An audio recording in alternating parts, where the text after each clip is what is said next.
जनाब भाई हाजी अब्दुल सुभान साहब, साबिक रुकन असम्बली हल्का 22, जनाब भाई MLA इजहार अस्फी साहब, जनाब भाई चेयरमैन सरवर आलम साहब, जिला परिषद के रुकन भाई जनाब अफरोज आलम साहब, इस महफिल को कामयाब करने वाले साथी जनाबे भाई सबनूर साहब, भाई जावेद साहब, परवेज साहब, भाई राशिद करजई साहब, अब्दुल राजिक साहब, शमसुद्दीन साहब, इकराम साहब, सादाब साहब, बद्र आलम साहब, साकिर आलम साहब, महफूज साहब, नदीम साहब और मेरे यहाँ मौजूद सभी भाइयों बुजुर्गों, संघर्ष समिति के इस सफल आयोजन धरना में उपस्थित और मौजूद यहाँ के सभी मुजाहिदीन, सभी मर्द और खवातीन, मैं सबको आदाब व सलाम अर्ज करता हूँ। और मैं सबसे पहले हाजी अब्दुल सुभान साहब को मुबारकबाद देना चाहता हूँ कि उन्होंने इस काम में अगुवाई की, आपको दावत दी और इस महफिल का इनेकाद किया है। मानंदा बेसिन योजना ये इस इलाके के गरीब किसानों का मानंदा, डोक, कनकई, मेची, परमान, बकरा वगैरह नदियों के किनारे बसे हुए लोगों के बरसों का ख्वाब है कि आजादी के बाद बिहार के दूसरे हिस्से में नदियों की तबाही से बचाव के लिए परियोजना बने और उन इलाकों में, कैमूर के इलाके में, शाहबाद के इलाके में जहां खेती सूखी पड़ी थी, वहां गंगा जलाशय प्रोग्राम के तहत नदियों का पानी ऊपर चढ़ाकर वहां के खेतों को फसल उगने के लिए सोने की थाल बनाया गया। लेकिन आजादी के 75 सालों के बाद भी सीमांचल का एक खित्ता जो अररिया, पूर्णिया, कटिहार, किशनगंज का इलाका है, इस इलाके के लोगों की तरक्की के लिए सरकार ने कोई प्रोग्राम नहीं बनाया। आपको मालूम होना चाहिए कि आजादी के वक्त बिहार के अंदर में सबसे खुशहाल इलाका सीमांचल का था। वो जमाना था खेती बाड़ी के जरिए से ही लोगों के पास पैसे होते थे और यही वजह है कि बिहार के दूसरे इलाके के मजदूर यहाँ आकर काम करते थे। खगड़ा मेला यहाँ जो लगता था, इतना बड़ा मेला पूरे बिहार में कहीं नहीं लगता था। ये इस बात की दलील है कि हमारे बाप दादा और लोगों से ज्यादा अमीर थे। लेकिन आज सच ये है कि पूरे बिहार में सबसे गरीब अगर कोई इलाका है तो वो सीमांचल का इलाका है। उसकी वजह क्या हुई? पहले खेती बाड़ी ही से जीवन यापन, जिंदगी गुजारने और बसेरा करने का मौका था। लेकिन जब साइंसी तब्दीली आई, सनती इनकलाब आया, इंडस्ट्रियल रिवोल्यूशन आया, इंडस्ट्रीज के जरिए से लोग पैसे कमाने लगे, तो दिल्ली और पटने में बैठे हुए बेईमानों ने टैक्स के पैसे हमसे लिए और इन्होंने कल कारखाने सीमांचल से बाहर लगाए। नतीजा ये हुआ कि हमारे बच्चे आज मजदूर बनकर सीमांचल से बाहर रहते हैं और आज हमारी बूढ़ी माँ गांव में तड़पती है, अब मरती है तो पड़ोसी उसे दफनाता है, बेटा भी उसकी लाश को नहीं देख पाता है। यह सच्चाई है या नहीं है? ये सच्चाई है या नहीं है कि आज दिल्ली में, पंजाब में, हरियाणा में, मेरठ में, मलियाना में, चाहे कतर हो, चाहे दुबई हो, अगर ये बच्चे, हमारे नौजवान अपनी बीवियों को छोड़कर, अपने गांव और गलियों को छोड़कर, अपने बूढ़े बाप को छोड़कर, बिस्तर में अपनी बूढ़ी माँ को छोड़कर नहीं जाते, तो मेरे भाइयों, इस इलाके में लोगों के बदन पर कपड़े भी नहीं होते और सर पर छप्पर भी नहीं होता। आज जो कुछ भी यहाँ तरक्की हुई है वो हमारे परदेसी नौजवानों की कमाई की वजह से हुई है। और आज चाहे बहन की शादी हो, बाप की दवाई हो, माँ के कफन के कपड़े हो, इन्हीं परदेसी नौजवानों के खून और पसीने की कमाई है। हमसे सरकार टैक्स ले रही है। जो सामान आप खरीद रहे हैं, 100 रुपए में अगर खरीद रहे हैं, अगर टैक्स हटा दिया जाए तो उस टैक्स के जगह पर हमको 50 रुपए में वो कपड़ा मिल जाएगा। पेट्रोल की कीमत यहाँ नेपाल में 65 रुपए है। अगर पेट्रोल की कीमत से टैक्स घटा दिया जाए तो पेट्रोल की कीमत आपको 50 रुपए, 60 रुपए लीटर में मिलेगी। आप सोच लीजिए, एक बस्ती में अगर 100 मोटरसाइकिल है और 100 लीटर डीजल धेरी खरीद रहा है तो एक एक दिन में आपके बस्ती से लगभग 6000 रुपया तो सिर्फ मोटरसाइकिल वाला टैक्स दे रहा है। तो 12 महीने में 12 छक्के 72, 1 लाख रुपया सिर्फ मोटरसाइकिल वाला दे रहा है। ट्रैक्टर वाला, गाड़ी, जीप, तो एक मुद्दे पर आपके पांव के जूते से लेकर सर के कंघी तक ये सब में टैक्स लिया जाता है, लेकिन दिल्ली और पटने में बैठे हुए बेईमान हमारे टैक्स के पैसे से दिल्ली और बंबई को तो सजाता है, लेकिन हमारे सीमांचल को नहीं सजाता। यही वजह है कि हम लोगों ने शुरू दिन से यह आवाज लगाई कि इन्नल्लाह ला युगय्यिरु मा बिकौमिन हत्ता युगय्यिरु मा बिअनफुसिहिम। खुदा उस कौम की हालत नहीं बदलेगा जो कौम अपनी हालत को बदलने के लिए तैयार नहीं हो। आज ये लड़ाई अगर लड़ रहे हैं तो यकीनन है कि जब इंसान कोशिश करता है तो कुदरत भी उसका साथ देता है। यकीनन है हमारी ये लड़ाई रायगा नहीं जाएगी। यकीनन है खून बहाने की जरूरत पड़ेगी तो खून बहाएंगे, लेकिन अपनी बस्तियों को हम उजड़ने नहीं देंगे।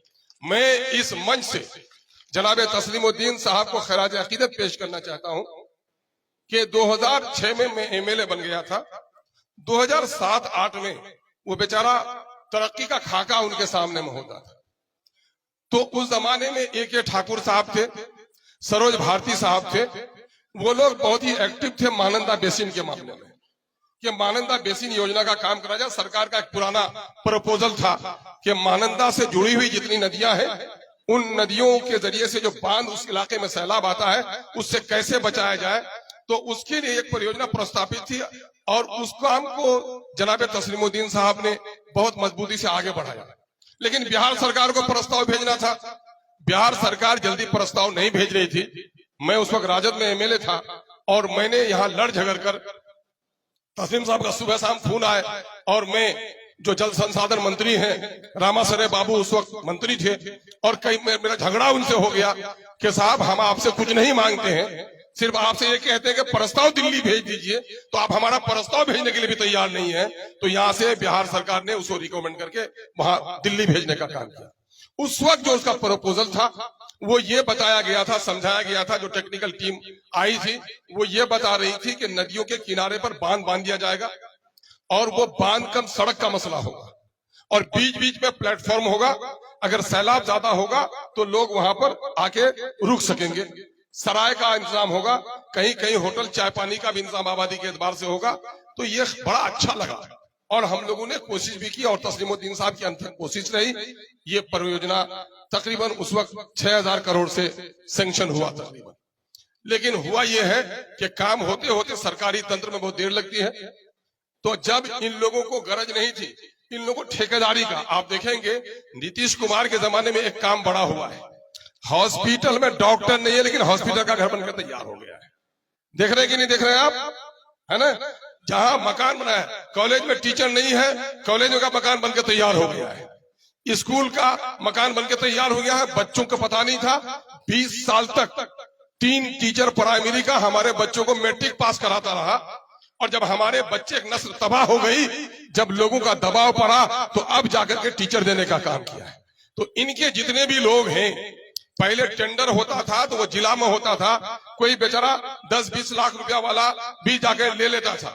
लेकिन अब ग्लोबल टेंडर होता है, वो टेंडर होता है पटने में ताकि पूरी मलाई उसको लेने का मौका मिल जाए। तो ऐसी सूरत हाल में हमारे लोगों का मसला ये है, अच्छा तुमरा अपना पसमानदगी सबूत है, अरे लोकटा वो सो दिशा दगबन करे उछा की कर बन, तुमरा अपनी संजीदगी का मुजाहरा करो।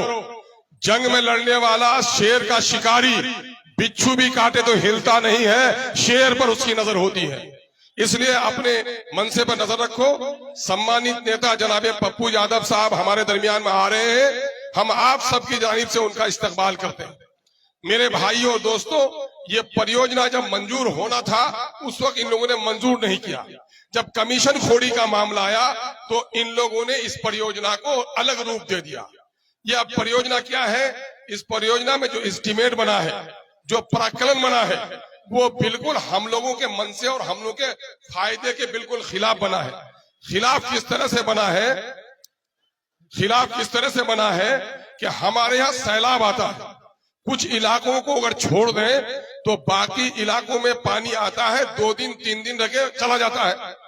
और जब सैलाब के लिए आप कहते हैं कि हमको बाढ़ पीड़ित घोषित करो, तो डीएम कहता है कि चूंकि 72 घंटा से पहले पानी उतर गया, नियम यह है कि 72 घंटा जब तक नहीं होगा हम आपको सैलाब का कोई सहायता राशि नहीं दे सकते हैं। इसका मतलब यह है कि हमारे यहाँ अक्सर जब सैलाब आया है तो वो 3 दिन से पहले पानी उतर जाता है।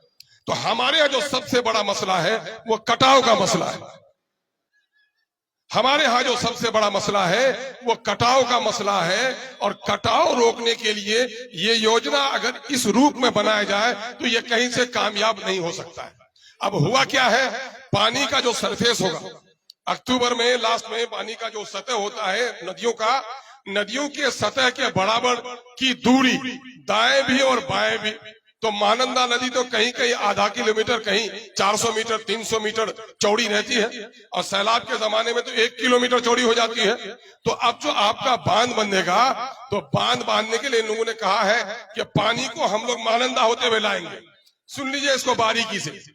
और अभी जो पानी आता है, मान लीजिए खूब बारिश हुई, 1 मीटर पानी बरसा, तो वो 1 मीटर पानी 5 किलोमीटर में फैल गया।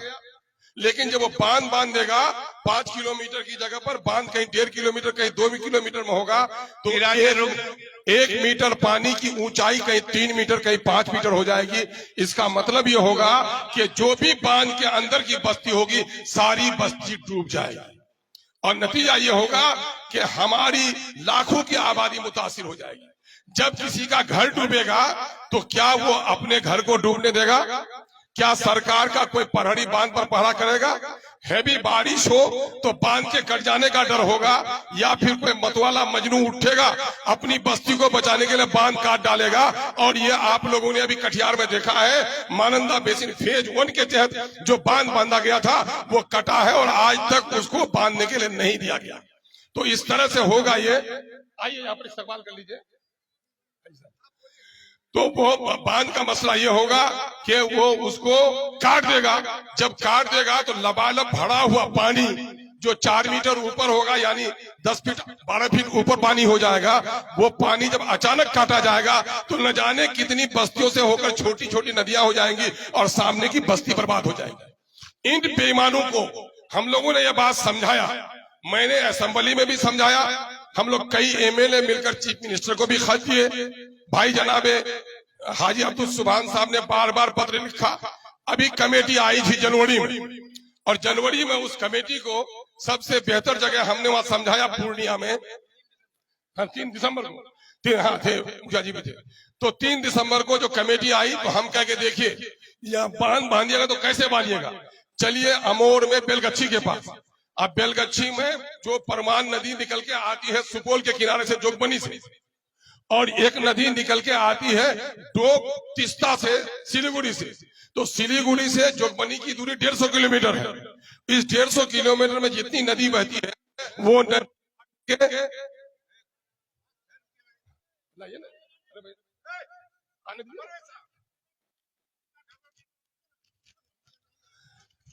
150 किलोमीटर के दायरे में जो पानी बहता है, जो नदियां बहती हैं, वो आपको सुनकर हैरत होगी कि आपका बेलगच्छी हैदर हफनिया आप देखें खाड़ी में, तो आप देख लीजिए कि खाड़ी हफनिया के बगल में महानंदा नदी सिरसी के पास, अब वहां से 5 किलोमीटर पर खाड़ी और वहां से 5 किलोमीटर पर आपका बेलगच्छी। तो जो नदी बहकर आती है 150 किलोमीटर से, पूरा नेपाल का पानी, और छोटी नदियां, फिर उसमें महानंदा मिल गई, फिर उसमें कनकई मिल गई, फिर उनमें तिस्ता मिल गई, ये सारी नदियां, बगड़ा मिल गई, ये सारी नदियां मिल करके आ जाती है आपके पास, वहां ताराबाड़ी के पास मिल जाती है।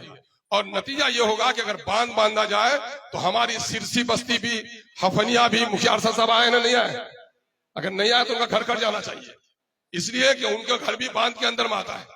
मामला ये है कि ये सारी बस्तियां हमारे बांध के अंदर आ जाएंगी, और जब बांध के अंदर आ जाएंगी तो हम तो सैलाब से बचाने के लिए अपनी बस्ती के लिए दरखास्त किए थे, जब बस्ती के लिए डूब के मर जाएंगे तो बांध लेके क्या खाक करेंगे हम। इसलिए भाई हम लोगों ने ये कहा है, प्रस्ताव रखा है, आप जाएंगे या कान की सुइया के पास टिठिया एक बस्ती है, रिश्तेदार भी होगा टिठिया में, और पूरब पार का जो टिठिया है वो इत्तेफाक से वेस्ट बंगाल में पड़ता है, और हम लोगों ने डिपार्टमेंट के लोगों को दिखाया भी कि वेस्ट बंगाल गवर्नमेंट ने वहां पर बोल्डर पिच कर दिया। तो बोल्डर पिच कर दिया तो हमारा आगे दौला भी कटता है और इधर पीछे भी हमारी बस्ती जो है पिछला ये भी कट जाती है, लेकिन टिठिया गांव आज तक नहीं कटा। यहाँ जो सैलाब का पानी आता है वो बहकर चला जाता है। सैलाब हमारे लिए मसला नहीं है, कटाव हमारे लिए मसला है। इसलिए हमारा प्रस्ताव ये है कि हम इस योजना का विरोध नहीं कर रहे हैं, बल्कि इस योजना के पैसे को बांध बस्ती के अंदर बाहर नहीं, बल्कि बांध जो बांधा जाए नदी के किनारे पर बोल्डर पिच किया जाए, उसी का समर्थन हम सब लोग करते हैं कि नहीं करते हैं।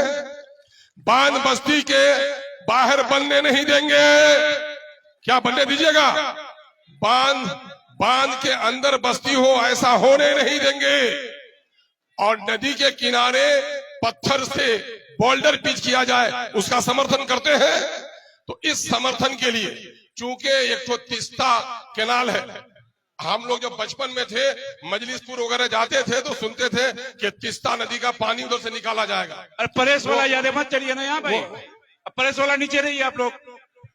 तिस्ता का बांध स्टेज को गिरा दीजिए। वो कैनाल जो बना है भाई साहब, बचपन से हम लोग देख रहे हैं 50 साल से लगभग कि वो हर साल बांधता है। कुछ काम खाओ पका अभियान है। ये जो योजना इस अंदाज से बनाया जा रहा है, अभी 1800 करोड़ का ये पैसा किसी के बाप का नहीं है, ये पैसा सीमांचल के गरीबों के टैक्स का है। हम अपना पैसा लुटेरों को खाने नहीं देंगे और इस प्रारूप में कभी ये काम होने नहीं देंगे। उसके लिए 1800 करोड़ का हुआ है। वो कहा हुआ है, अभी फेज 1 तो पहले जो आज से 40 साल पहले हुआ था, वो था जो कटिहार में हुआ है। जनाब पप्पू यादव साहब का मैं दिल की गहराइयों से उनका इस्तकबाल करता हूं पूरे सभा की ओर से। और हाजी अब्दुल सेवान साहब गुलदस्ता पेश करके इस संघर्ष का मजबूत आदमी अगर कोई हमारा होगा, दिल्ली में हमारी बात उठाएगा, यकीनन है कि पप्पू यादव से ज्यादा मजबूती से कोई नहीं उठा सकता है हमारी बात।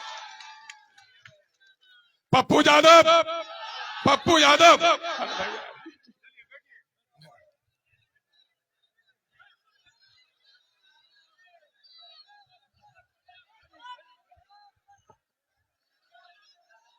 भाइयों, ऐसी सूरत हाल में सारी बातें आपके समझ में आ गई हैं। मुझसे पहले के वक्ताओं ने भी तफसील से सब बात की है। हम लोगों का मसला ये है कि हम लोग जज्बाती कौम हैं। हम लोग जोश में आ जाते हैं, होश नहीं रखते। जलसे में हमारी भीड़ होती है, मस्जिद हमारी खाली होती है। मुशायरा सुनने के लिए रात भर खड़े होते हैं और सवेरे वीडियो के यहाँ एक दरखास्त उर्दू में लिख के देने के लिए तैयार नहीं होते हैं। हमारा हाल जो ये है कि हम जोश में अभी आ गए हैं, लेकिन इस जोश में आने से नहीं होगा। सिर्फ एक हाजी साहब, एक पप्पू यादव या अख्तरुल ईमान ये कुछ नहीं कर सकता जब तक कि आपका समर्थन नहीं हो। नेता उस वक्त नेता बनता है जब जनता उसके पीछे हो। तो आप लोगों ने आज की ये भीड़ गर्चे बहुत शानदार भीड़ है, और मुझको इस बात पर खुशी हो रही है कि सीमांचल में मेरे जलसे में तो बेटियां आती थी, मैयत में तो बेटियां जाती थी, लेकिन राजनीतिक प्रोग्राम में बेटियां नहीं आती थी। अब तो मैं कहता हूं ये नारी नहीं चिंगारी है, इससे जो उलझेगा वो खाकस्तर हो जाएगा। हमारी बेटियां चूड़ी तोड़ेंगी, तलवार बनाएंगी, और हम अपना सर पर कफन रखेंगे और ये तय कर लेंगे कि ये लोकतंत्र है, ये राजतंत्र नहीं है कि राजा जो चाहेगा वो हो जाएगा। किसी के बाप की रकम नहीं है। लोकतंत्र में जनशक्ति, जनता की शक्ति सबसे बड़ी शक्ति है। अगर हम चाहते हैं कि हमारे बस्ती घरों में सैलाब, खेतों में सैलाब आए, उससे परवाह नहीं है, हमारी बस्तियां नहीं कटे, तो सरकार को हमारे इस प्रस्ताव को मंजूर करना चाहिए। अभी यही नहीं, सत्ता के कुछ दलालों ने एक और मुंगेरी लाल का सपना आपको दिखाया है। और वो क्या दिखाया है? कोसी मेची लिंक। अभी आप लोग सब लोग नहीं सुने हैं, मोबाइल में तो गाना सुनना है, कव्वाली सुननी है, नाच देखना है, खबर उबर तो जानना है नहीं। हम लोगों को बेखबर रहना है। बेखबर कौम कब्रिस्तानी कौम होती है, जिंदा कौम बाखबर होती है। हाथ उठाओ तो नौजवानों के कितने लोगों को मालूम है कि तिस्ता मेची लिंक क्या है? बताओ तो मैं पूछूंगा। उठाओ तो हाथ। अरे हाथ नहीं उठे तो खाली सौरभ मैं पूछूं फिर कि किसे तिस्ता मेची लिंक की सौरभ हाथ नहीं उठे तो उठो हाथ ना, नहीं उठो हाथ। आप 12 जब आए 2 बजे तक 12 बजे से तैयार रहे। है ना।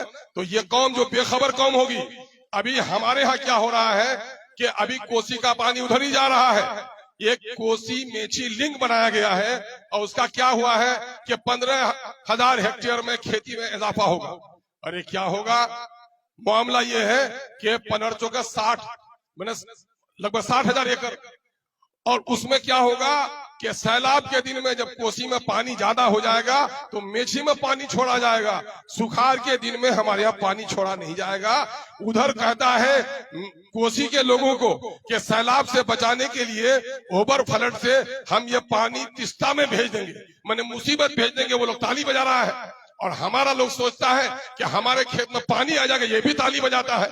दोनों को बेवकूफ बना रही है सरकार, इसलिए कि उसका तो सैलाब का पानी कुछ टल जाएगा बहुत कम मात्रा में, लेकिन इस इलाके के लोगों को अब तक जो उनका प्रपोजल है उससे कोई फायदा होने वाला नहीं है। अभी देखिए एक प्रोग्राम हुआ है, अभी लेदर पार्क एक प्रोग्राम आया है चमड़े के लिए। नीतीश कुमार जी रेड कारपेट बिछा करके बाहर के लोगों को कहते हैं कि हमारे यहाँ लेके आओ योजना, उसमें चमड़ा हमारे यहाँ मिलता है। तो हमारे यहाँ पांजीपाड़ा के करीब में चमड़े की धुलाई होगी, लेकिन उसका मैन्युफैक्चरिंग जो होगा, उसका जैकेट बनेगा, बैग बनेगा, जूता बनेगा, वो कहाँ बनेगा, वो यहाँ नहीं बनेगा, वो मुजफ्फरपुर में बनेगा। मैंने हम गधा है, बोझ ढोने के लिए हम हैं और मलाई खाने के लिए पटना में बैठे हुए लोग हैं। इन बेईमानों के इस बात को समझना होगा। इसलिए मेरे भाइयों, हम बड़ी जिम्मेदारी से कहते हैं कि ये बंदा जो खड़ा है आपके सामने में, वजारत की कुर्सियां भी इनके कदम में आई, लेकिन कदम डगमगा नहीं सके। शुरू दिन से एक लड़ाई लड़ रहा हूं कि सीमांचल की बेबसी और लाचारी और महरूमी और नाइंसाफी के खिलाफ आवाम को सड़क पर आना होगा। और आज इस सभा को देखकर मुझे बड़ी खुशी हो रही है। पप्पू यादव साहब भी यहाँ पर हैं, जिला के चेयरमैन भी हैं, सारे एमएलए हैं। इससे बड़ा साथी और आपका कौन होगा। हम लोगों ने एक सपना देखा था, हम लोगों ने जब एमआईएम में सब साथी थे तो हम लोगों ने कहा था कि देखो सरकार हमारा काम नहीं कर रही है। 3 साल तक अलीगढ़ की जमीन के लिए लोग लड़ रहे थे, एमपी साहब लड़ रहे थे पार्लियामेंट में, हम लड़ रहे थे असेंबली में, कान में बात नहीं जा रही थी।